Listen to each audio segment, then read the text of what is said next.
Assalamualaikum, halo teman-teman. Perkenalkan, nama saya Zepli Kurniawan. Saya adalah mahasiswa Universitas Muhammadiyah Riau.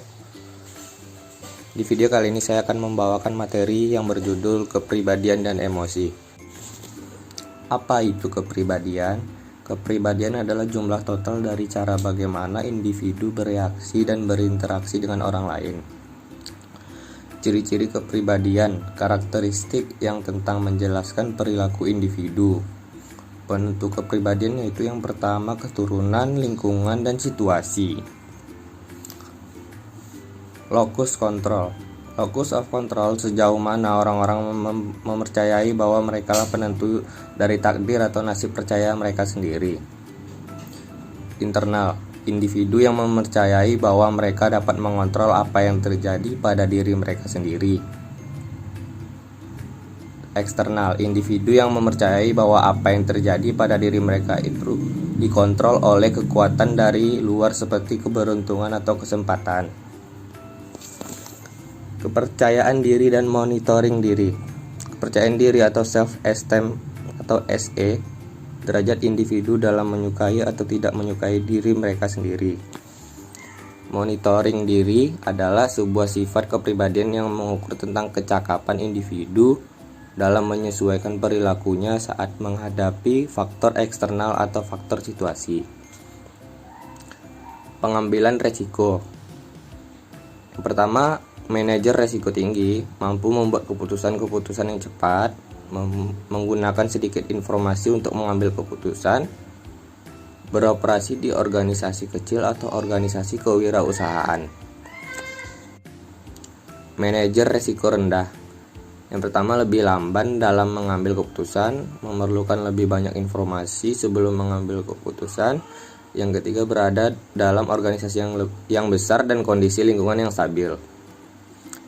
Tipe kepribadian. Tipe A. Yang pertama, selalu bergerak, berjalan, makan dengan sangat cepat. Yang kedua, tidak sabaran dalam hal apapun, berusaha untuk memikirkan atau melakukan 2 atau lebih pekerjaan sekaligus, tidak bisa bersantai, terobsesi dengan angka, mengukur kesuksesan mereka dalam bentuk berapa banyak yang dapat ia peroleh. Tipe B.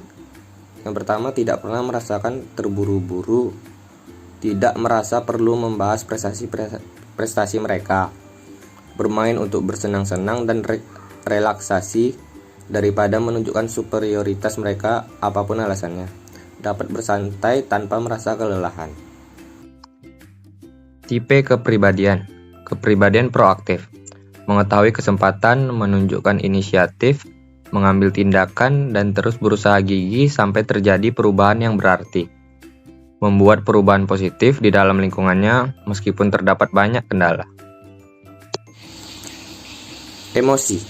Emosi adalah perasaan yang umum, dapat mencakup elemen fisiologis dan kognisi dan dapat mempengaruhi tingkah laku. Elemen-elemen fisiologis, peningkatan denyut nadi, keringatan, jantung, berdebar-debar, dan lain-lain.